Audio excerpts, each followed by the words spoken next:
कर आई हूँ गुरुजी का ये सबसे प्रचंड टोटका है।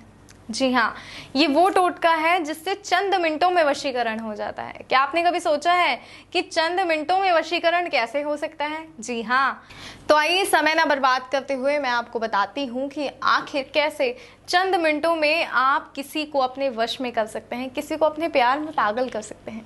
परिवार में कोई रूठ गया है, कोई तनाव हो गया है, मियाँ बीवी में अनबन हो गई है, मियाँ बीवी की बात नहीं सुनता और बीवी जो है मियाँ की सुन के राजी नहीं है, तो ऐसे में अगर ये वशीकरण का तरीका दोनों में से कोई भी अपनाता है तो जो रिश्ते हैं उसमें इतनी मधुरता आ जाएगी जो शायद पहले भी ना थी। अगर ऐसी मधुरता आप अपने रिश्ते में चाहते हैं, ऐसा प्यार आप अपने रिश्ते में चाहते हैं, तो इस वशीकरण के तरीके को जरूर अपनाइएगा। तो आइए मैं बताती हूँ आपको कि आपको क्या क्या सामग्री है जिसकी आवश्यकता होगी। तो सबसे पहले आपको 3 नींबू चाहिए और इसके साथ आपको एक सफेद कपड़ा और एक लाल पेन की भी आवश्यकता होगी। इन 3 चीजों के माध्यम से आप किसी को अपने वश में कर सकते हैं। तो आइए विधि शुरू करते हैं। सबसे पहला नींबू जो आपको लेना है उसके ऊपर आपको लिखना है 786। इस तरह आपको 786 उस नींबू पर लिखना है, देखिए। और दूसरा नींबू जो आपको लेना है उस नींबू पर आपको उसका नाम लिखना है जिसे आप वश में करना चाहते हैं। मान लीजिए जिसे आप वश में करना चाहते हैं उसका नाम है रीना, तो आप लिख दीजिए रीना, देखिए इस तरह। और जो आपको तीसरा नींबू लेना है उस नींबू पर आपको जो नाम लिखना है वो नाम लिखना है अपना खुद का। मान लीजिए रीना जो है उनको रमेश नाम का जो व्यक्ति है वो वश में करना चाहता है, तो अब यहाँ पर आपने तीसरे नींबू पर लिखना है रमेश, इस तरह। और अब इन तीनों नींबुओं को आपने क्या करना है, इन एक सफेद कपड़ा लेना है, इस सफेद कपड़े के ऊपर लाल पेन से आपने लिखना है 786। कहीं भी बीच में या किसी कॉर्नर पे आप इस पे लिख सकते हैं 786, इस तरह 786 लिखिए। उस व्यक्ति का ध्यान कीजिए जिसे आप वश में करना चाहते हैं।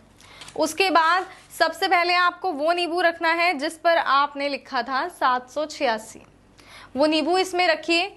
उसके बाद वो नींबू जिस पर नाम लिखा है उसका जिसे वश में करना है। उसके बाद तो ये तीनों नींबू आपको इस तरह नजदीक करके रखने हैं और इनके ऊपर जो है आपको सिंदूर उस व्यक्ति का ध्यान करते हुए डालना है जिसे आप वश में करना चाहते हैं, इस तरह।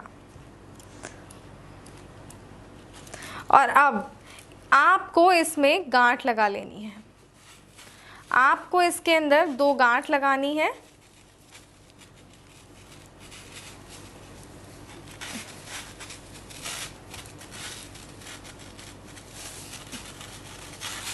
एक इस तरह और एक इस तरह।